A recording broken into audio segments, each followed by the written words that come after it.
Welcome to USA Global TV and Radio, where our mission is to provide education, entertainment, hope, and inspiration. USA Global TV and Radio connects you with experts and audiences all around the world every single day to help you succeed in business and to live a richer life.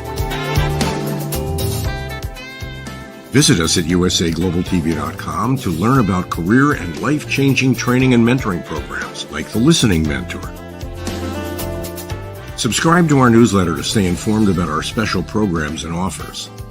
Discover how you can become a guest on one of our shows or a host or producer of a USA Global TV and Radio show of your very own. That's USA Global TV and Radio, where the doctor is always in.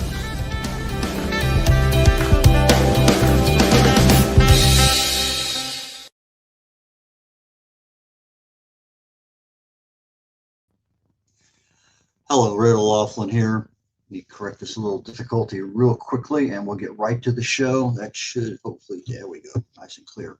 Red O'Loughlin here on the Corner Bookstore on the USA Global TV and Radio Network.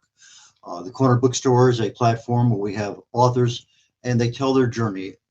Some journeys are similar, but most are different. There's uniquenesses to each of the authors that we've had on here.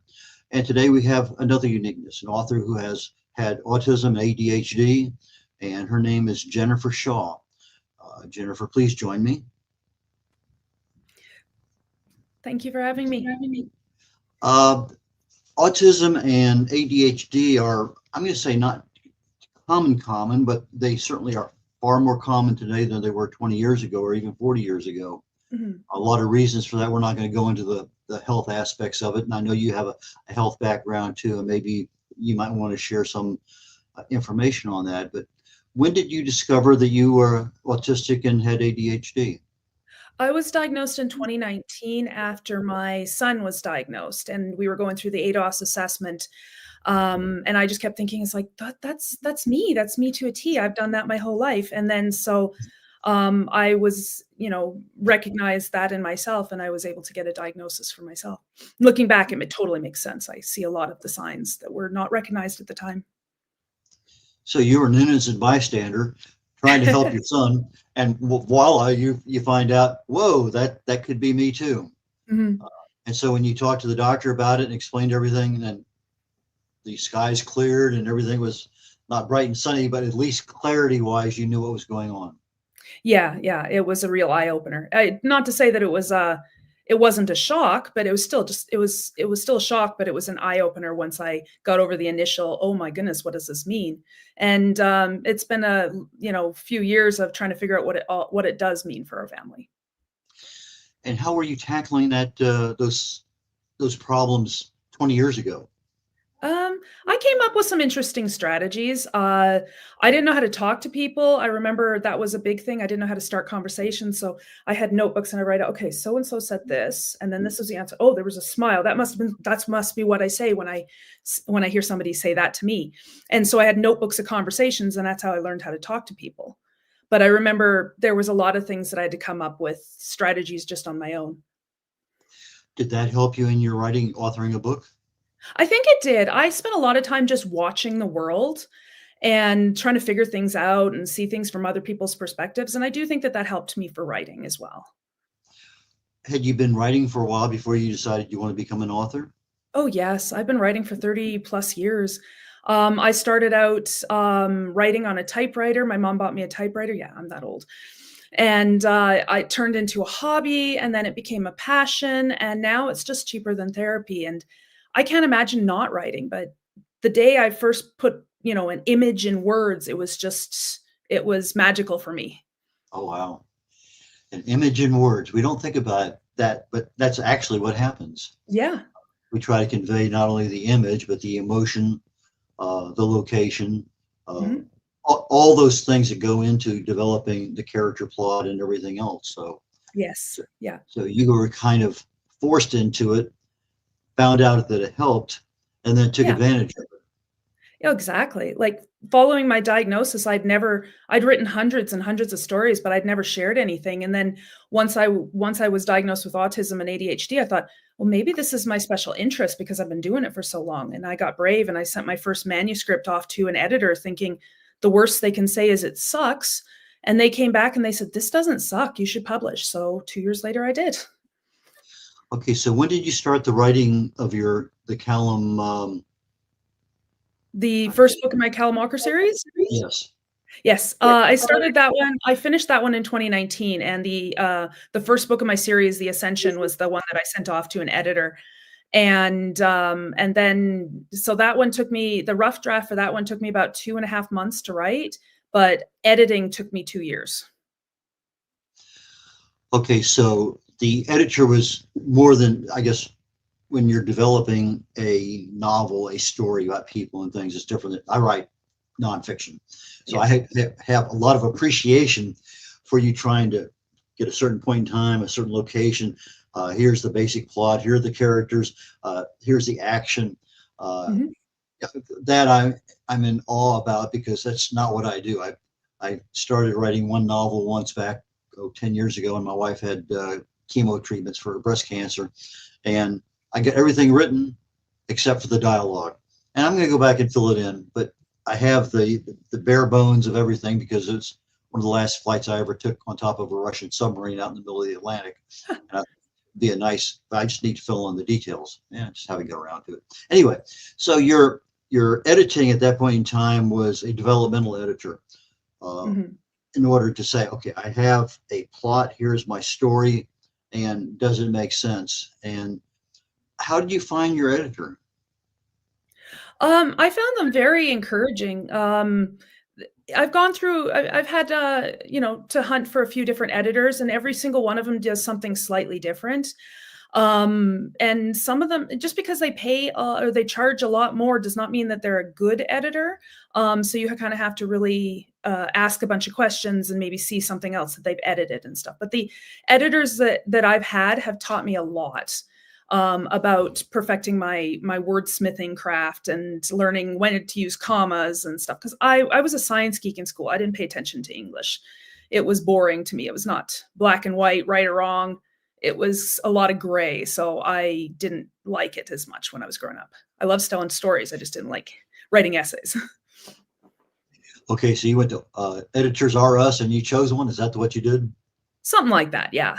Yeah, there's I think in Alberta, there's an Alberta Guild of authors and editors, and I started there. I also reached out to, I was in a writing group, and I reached out to them, say, hey, do you know any editors, and what do I need to look for and such?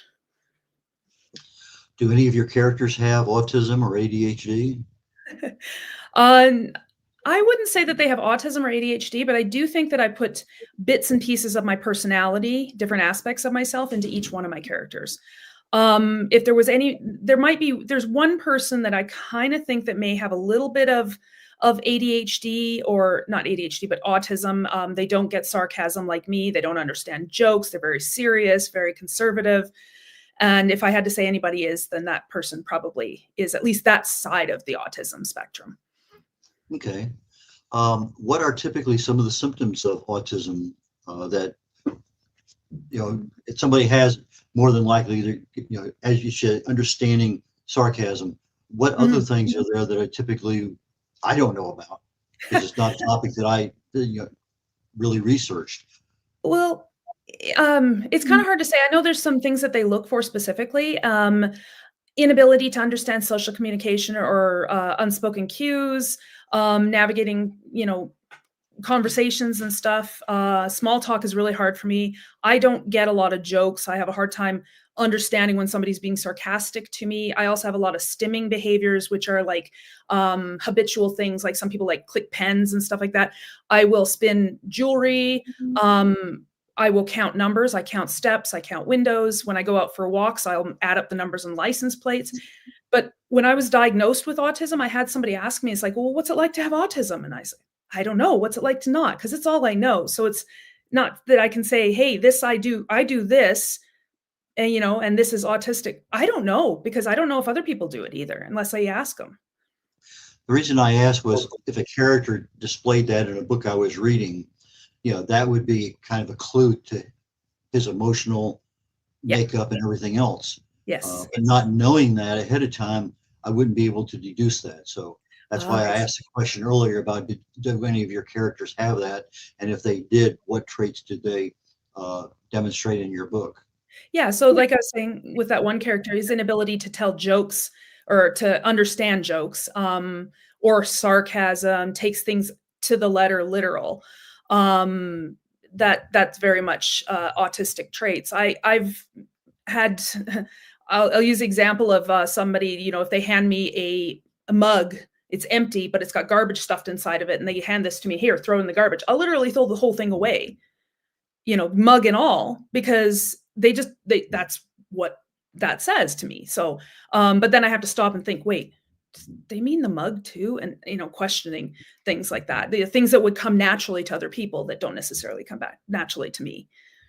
Okay, so you have some innate issues that you're dealing with, but when you're writing about a character who's normal, do you have difficulties developing that character?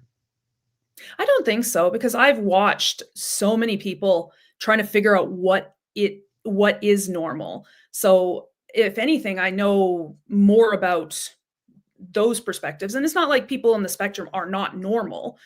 It's just that there's some things that don't come naturally, that in conversations and stuff. We still have the, you know, very much similar thoughts and processes and stuff. And so but as far as that, I do a lot of people watching. So I think I've kind of figured out how people act that way as far as that goes. Okay, in your Callum book series, Mhm. where is it? What time frame? Give us a little bit about background of the first book and how the other two books evolved into becoming now a Okay. series. Okay. So my series is, there's Our World, Our Time, and a coexisting magical realm. Our time is the modern time, it's today's time. Magical realm, because they don't need technology, they have magic. It's very medieval, Celtic, Norse, that kind of stuff, taking a lot of inspiration from that. So us as people, we cannot see or cross this veil that separates these two worlds because we don't have magic. But these creatures from this realm that do can and have, and they've been the source of inspiration for our mythologies. And then my character, Callum Walker, is a young man born with the ability to use magic. He doesn't know why. He's trying to make the most of it. And he can cross that veil because he has magic. And he gets embroiled in what's going on in the magical realm. And then through the series, we see him trying to figure out who he is, where he fits in, because he's too magic for our world and too human for there, and then master these abilities. And we just follow him through the series doing that. Okay. So your first book you wrote, you say in about a year or so and 2 years to edit, is that right?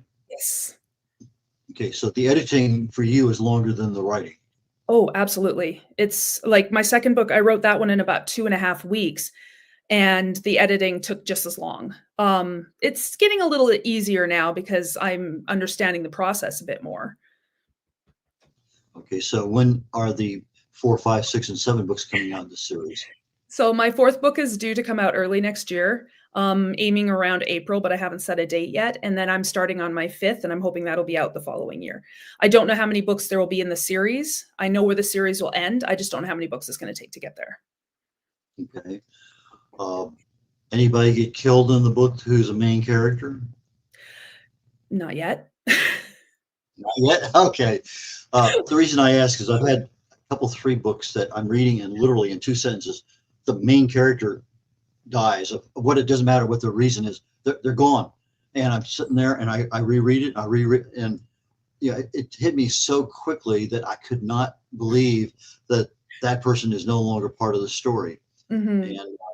And I'm sure in your Callum Walker series that there's probably some there that may not necessarily be in book number 5 or 6. But when do you get rid of them, and how do you get rid of them is not a question we're going to answer today, but it's always in the background of somebody's mind as they're developing that thing down the road. So they're going to be here for Christmas, but they may not be here for New Year's. Yeah. Well, I mean, that's life, right? Things can happen. And in my books, my characters, all of my characters are in very dangerous situations. So it's more likely to happen that they'll get injured or killed, you know?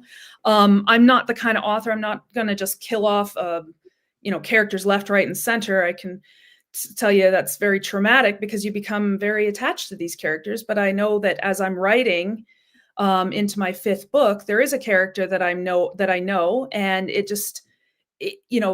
the plots are leading to that, and it's heart-wrenching because I'm attached to these characters. I noticed tell me about the development of the cover for the first book. I am not a graphic artist. I wanted my books to have that mystery element. And I found somebody on Fiverr. She was recommended to me, and she's done an amazing job. They all kind of have a theme so that they fit together, and they all have a different color scheme as well. My 4th book that's coming out is going to be more of a purpley plum, darker purple, kind of violet-ish color, but it's going to have a similar theme. Okay, so you're going to have the same dark character in the middle, yes, light around them, and a different color theme. Yeah, and it's related to what's going on in the story. Like my 3rd book is a greenish color, or sorry, my 2nd book is a greenish color because there was a lot of them walking through the woods. My 1st book, he starts out in the city in his time. And so there was that, unknown. And then in the 3rd book, there's a lot of darkness that's going on in there. I wasn't sure about the color, but somebody recommended me sort of a burnt orangey red type thing. And I thought, I think that's good. It goes with it. Yeah, I think they're very attention grabbing. I was looking at them earlier before the show. And it's something that as you walk through a store, you see that your eyes focus on that black character in the center of the shadow. Yes. And then all of a sudden you look at the rest of everything because you've captured the attention, which is really a big deal. So whoever your designer was, they were very good in taking your guidance as to what you wanted. And then I'm assuming the same designer did the next couple books. Yep. And she's going to be, unless she decides or doesn't want to work with me anymore, she's going to design my next book and the next book after that. But I like that idea. Like this person in my book is literally going on a journey. So you're kind of watching them walking away from you, going on their journey. So to me, it's fitting. When you wrote the first book and had it edited and you're getting ready to publish, when did you start your marketing campaign? Not until the following year. I didn't know what I was doing. I didn't know what marketing is. I'm a stay-at-home mom now. So marketing is a very scary word. So I started to think, instead of using the word marketing, how about we use, let's show the world that I exist. And then it sounds a little less scary. So I didn't start until the following year. I think most of us authors are in that same category. It's not a skill set we have. Yeah. We are really at comfort writing. Editing becomes a drudge because I've already written it. Why do I need to look at it again? Yes. And then why do I need to, I need to tell people because I want to get some money out of this thing. I don't want to just sell 3 books and be happy. So that marketing thing, when I work with new authors, I'll take them through and show them the best-selling covers, the best-selling this and that. I go through a whole bunch of things. But one of the things I tell them is you really need to have 2 parallel tracks. You start writing, you start marketing. Yes. Because the sooner people know you have something coming out, now you're accountable. That puts extra pressure on you to get the job done. But it also makes the ability for people to buy immediately once you say, it's done, world, here it is, and I'm having a book launch or whatever you're doing to do that. But if you all of a sudden you start, oh, by the way, I've been working on this for 2 years. But there's a lot of things that can be done with social media and other aspects of marketing. Yeah. And I'm learning so much. It's a huge learning curve. I knew nothing going into it. I knew nothing about publishing or marketing or social media. And I think, I've come a long way since then. But there's still so many things to learn. And I do a lot of book signings and events where I'm getting out there in the community and telling people about my books. And I'm finding that there's a lot of readers, or there's people that come to talk to me every single time I go out, and there's something new that I learn about. Oh, hey, you should check out this expo, or have you heard of this library, or different things, or literary contests and stuff that I had no idea about. Is there any author that you read that you get inspiration from, either in the style of writing or character plot development? There's different authors here and there that I've read. I actually didn't read a lot because I couldn't find things that I really, interested me. So I started the writing. But as I'm writing more, I want to learn more about what other authors do. So I've read a few series. I've read the Scythe arc by I can't say his last name, Neil. I can't say his last name, but I also read the Gentleman Bastard series the first book is The Lies of Locke Lamora. And I've read a lot of Margaret Atwood. I've read Stephen King, a lot of his books. I grew up, actually, my mom was doing her English major, and would read as we drive to our grandparents' house every weekend. And I get to sit in the front. I was the oldest, but only if I read her books. So when I started writing, I was reading a lot of like Thomas Hardy, Joseph Conrad, the Brontes, Shakespeare, Gatsby, those kind of things, right? So that's where my growth in writing started. And how did you figure that your story really needed to have the netherworld, that magical kingdom that crosses that divide that you're talking about? I'm a very what if person. So when I started this series, I thought, what if fairy tales were more than stories and the monsters were real? We just didn't know it. And then just kind of ran with it. And the ideas just kind of poured out of me. When I'm writing, I see it as a video in my head. And there's a lot of times that I don't know what's going to happen. I'm writing it and I'm like, okay, they're here. I don't know what's going to happen. Oh, I didn't know that was going to happen. I want to see where it goes. And, it just sort of, the ideas just sort of flow. It's like, I call it my, creative train wreck. Sometimes I come up with really good ideas. I was like, wow, how'd that happen? And other times I have to stop and say, what is wrong with me? And then backtrack a little bit because.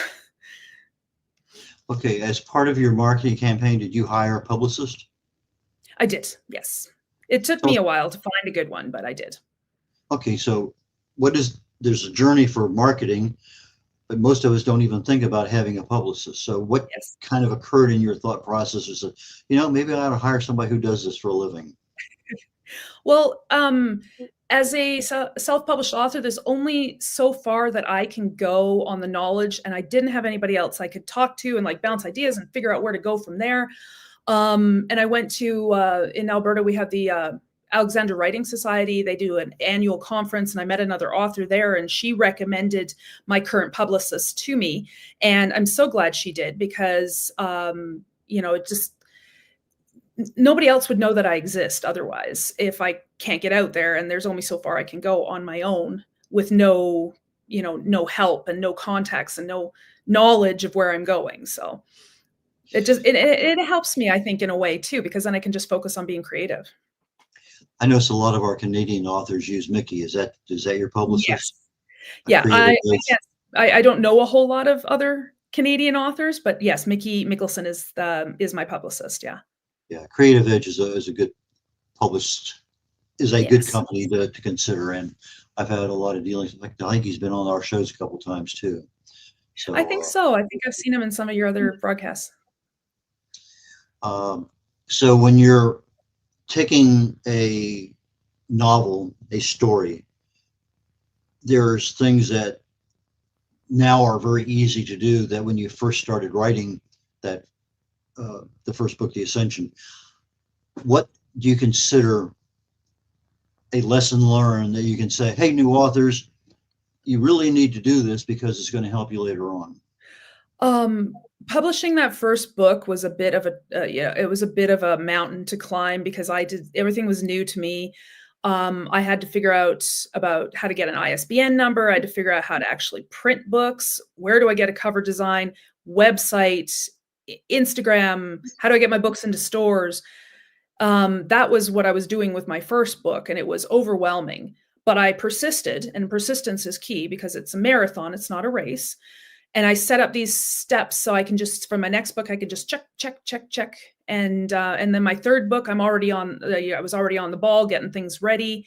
With my fourth book, it's all set up. As soon as the editing is done, I can do it. So it's just that first book is the hardest to get out there, I think. Okay, so keeping track of what you had to do makes it easier the next time, as opposed to starting all over again from scratch. Yes, I'm a very linear thinking, so I'm like, okay, first this, then this, then this. So it was helpful for me. Okay, you choose Instagram and Facebook, I believe, as your two primary social medias. Is there Yes. a reason why those two, do they appeal to your audience? Um, I think they were just the easiest ones to navigate at the time. I'm not opposed to other social media platforms like LinkedIn or X. I I just don't know how to use them, so you know, um, there's just a lot of things I'm trying to figure out. So Yeah. Part of the learning process of, one thing at a time. Let me learn what this is, kind of be semi-professional as best yeah, I can, yes, understand it so I can tell other people, and then, okay, what's next? yeah, exactly. And I mean, like at the end of the day, I'm a mom first, a wife and a mother first, and an author second. What kind of software do you do for your writing? So Microsoft Um, Word?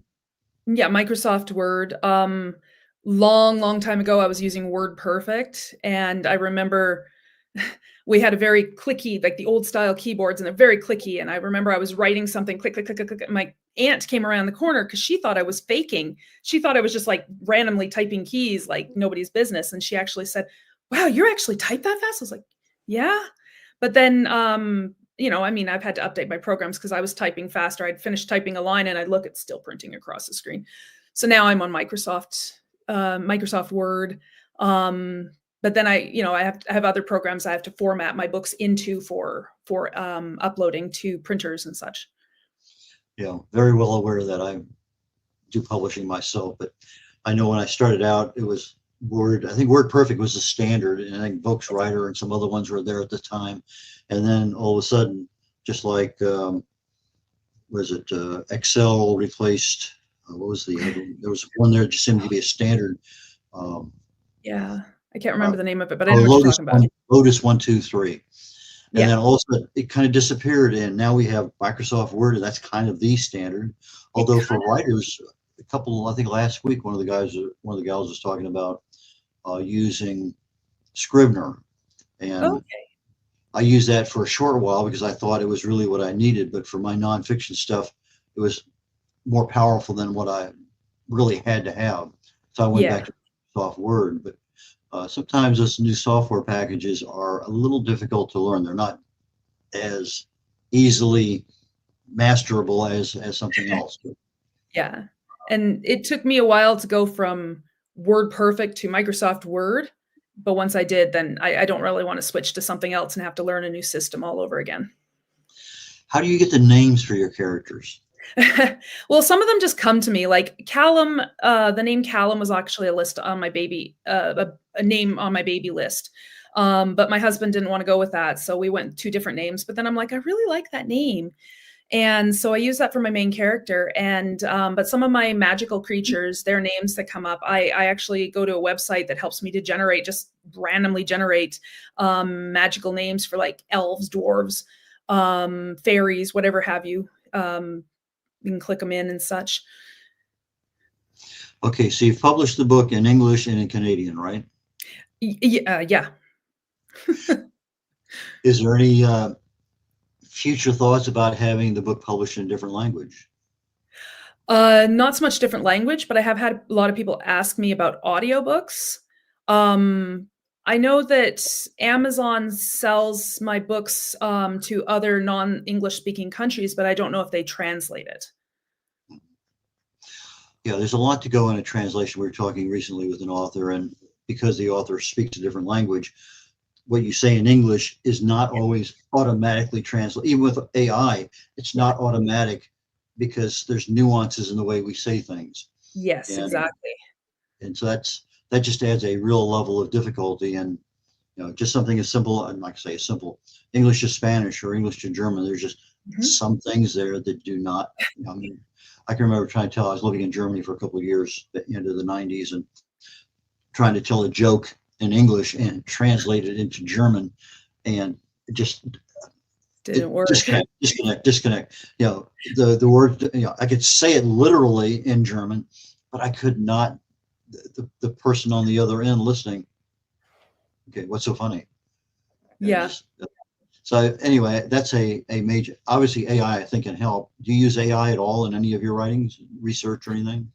I try not to, but like I use spell checker and but I don't want to use AI. I know there's I want it to be genuine. So The, I guess, audiobook aspect of it, I know Dr. Jacalyn was selected with some of her books to do almost literally a push button invite only by KDP Amazon to convert your book from a physical book into an audio book. Now, yes. and is that an invite that I have not had that invite. I guess it's still in their beta testing and they're trying to find out, what bells and whistles are not needed and other things in order to make it more successful. So is that something that you are seriously considering, hiring somebody to do that, or using an AI platform that KDP Amazon right now uses with like 6 different voices or something? I was looking at hiring somebody because you can do a lot more on the spot intonations and inflections in your voice if you're a real person. Plus, I think that I'd like to give somebody a job instead of a computer. What's been the most difficult thing that's still current in book number 4, and you may not have it mastered by book number 5, that you got to do it, but it's a bit onerous, but it has to be done? Editing. Um, I like to use adjectives very frugally, and if I don't weed those back, it just becomes overwhelming. But I also know that trying to find new ways of describing a smile or sitting up or walking is without just saying walking or repeating yourself. It's, trying to find different ways of saying the same thing. And Yeah, I have a tendency to use if a lot. If this happens, and I had a session in my home where I had invited people over to read chapters of my book before it was published. And one of the guys, he's actually been on the show here a few times, suggested this when rather than if. And so when I went in there and did a search, I had like 84 ifs, and I think 81 of them should have been when.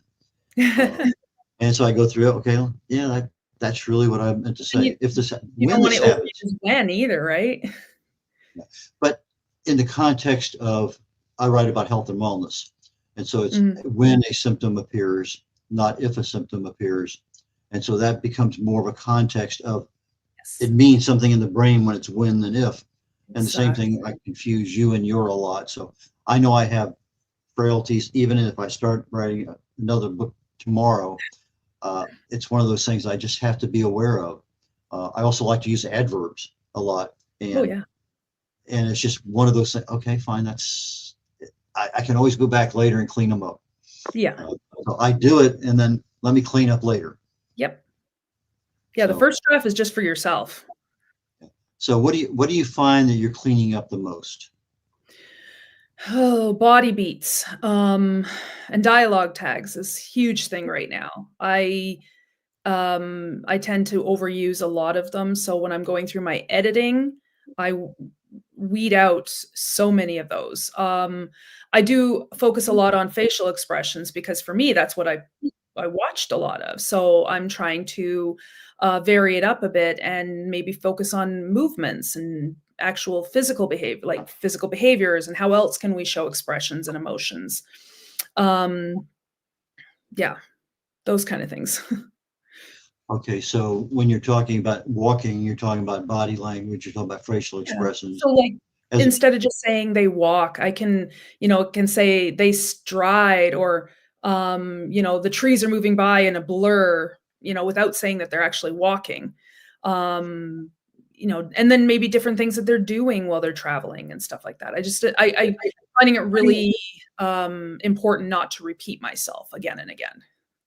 it's interesting you bring up the facial expressions. As a speaker, and I evaluate other speakers, the body language is there, the inflections are there, but the face doesn't have the emotion that they're trying to convey.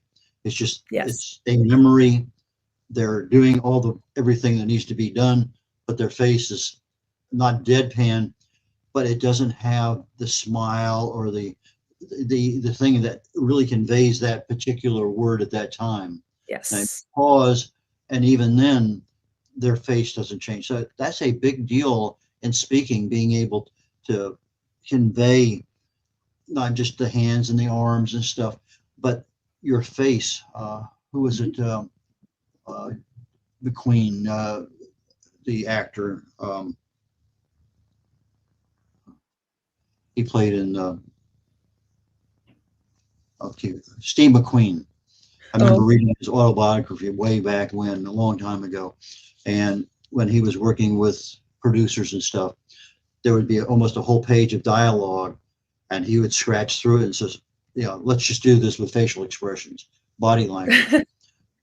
That conveys the same answer as if you're telling somebody 15 sentences what you wanted to tell them. And I thought he was very good at being able to give you that look, the mother's look to the son or whatever it may happen to be. There are certain looks that convey a message. Yes. So with that, that's kind of, and if you could incorporate that into your writing, kudos to you, because that's a major, major, major plus in being able to fully understand not only the character, but the male brain, the female brain, and everything else that's going on at that time. So yes. we're getting down to the last couple of minutes of the show. So how can people find your books? Do you have any events coming up that you're going to be signing at or anything like that? After the new year, I'll be calling around to book more. Next year, I'll be booking expos and book signing events. But you can find everything you need on my website, jmshawauthor.com.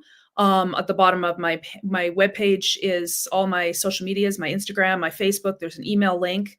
I have my books on there with their links to find them online. They're available on Amazon. They're available on Kobo, and if you're in the US, they're also available as an ebook on Barnes & Noble and lulu.com, as well as the events page on my website will tell you where I'm going to be in the future. Okay, for our audio audience, JM Shaw, SHAW, author.com. No dots or anything, just jmshawauthor.com. Correct. Well, Jennifer, thank you so very much for your time today. I really and truly enjoyed it. I'm sure we're going to bump into each other again down in the future. So have a wonderful time. Enjoy the winter in Canada as best you can. And give your kids a hug and have just a wonderful Christmas time. You too as well. Happy holidays. Happy New Year when it comes to. Okay, take care. Red O'Loughlin here. Let me see if I can clean this up just a very brief moment while I continue to talk. Should come back into focus. Come on. I'm almost there. Anyway, let me just go ahead and say our next show on the USA Global TV and Radio Network is The Wise Ones. Another author, James Bowe, is going to be on there with me. And immediately following that, Talking Heads is the next show that's coming up. I'll be talking about what would I do if I wanted to use sunlight to improve my health. Sunlight is such an amazing health. It's free. It does all sorts of things, but most people have no idea whatsoever about how it really works in the body. And so I'll be talking a little bit about that. So given everything else being equal, join us next week on the Corner Bookstore, followed by The Wise Ones, followed by Talking Heads, all on the USA Global TV and Radio Network. Take care, y'all. Catch you next week. Bye now.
We face daily cyber risks, spending over 7 hours of screen time, including 4.5 hours on mobile phones. This convenience comes with significant dangers, with cybercrime costs predicted to exceed $10.5 trillion by 2025.